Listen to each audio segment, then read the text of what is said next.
Ah, Paris.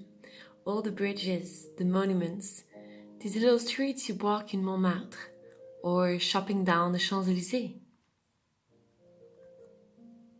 Do you know this famous Pont des Arts?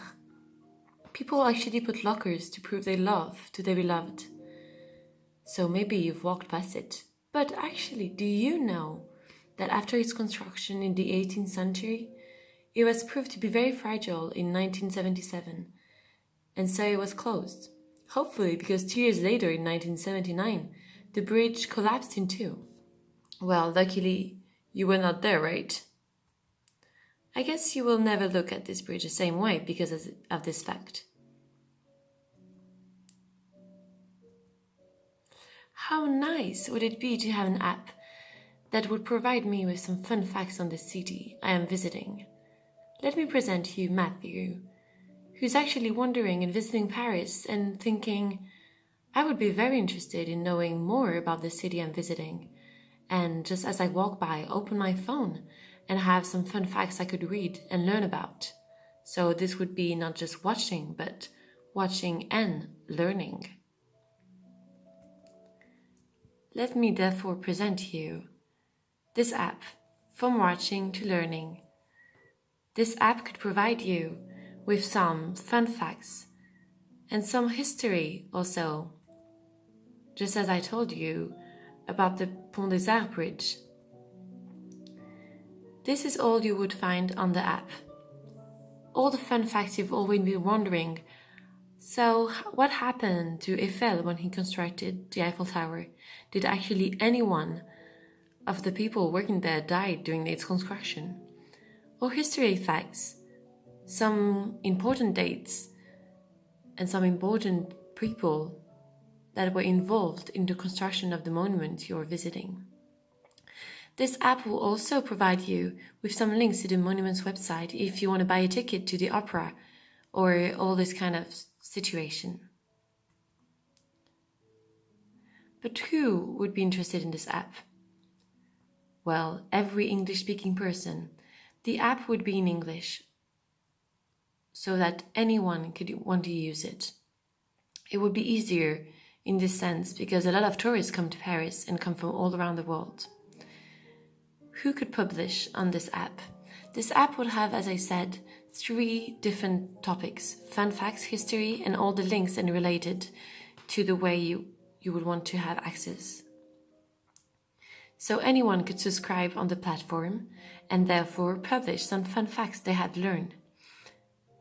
A group of people would be responsible for checking the facts and allowing the persons to therefore publish the right facts. Let me present you with the value curve of this app. Well, obviously the price would be very, very low for every user. The cost would therefore be very low also. If you compare it to the private tour guide and to the book guide, you can actually see here that the price of the app would be lowest. If you go to the user experience, well, obviously the app would be very interesting, a bit lower than the private tour guide. If you go to the utility, I guess it's the same for every of these different 3 guides. The reliability would therefore be very much improved with the app, since you have it on your phone and you can just have access to all the information you want directly on the app. Compared to a private tour guide, you never know if he's going to show up, or book guide, which you could forget in your hotel. What about the service? Well, the service would be very easy with the app since you would have access to other links that could be very interesting for you. This is what the value curve would look like. How much would this app would cost? Well, as I said, it will cost nothing to the person who subscribes, and the app, as a lot of different apps, would survive on the ads and on the different links that it would provide. For instance, a theater could give money to the app in order to have a link to tickets for the night show, for instance.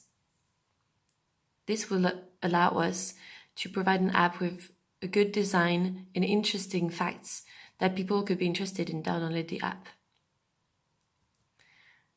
In order to conclude, you could think, let's start in Paris because it's the most visited city in the world, and France is the country where you have the most tourists.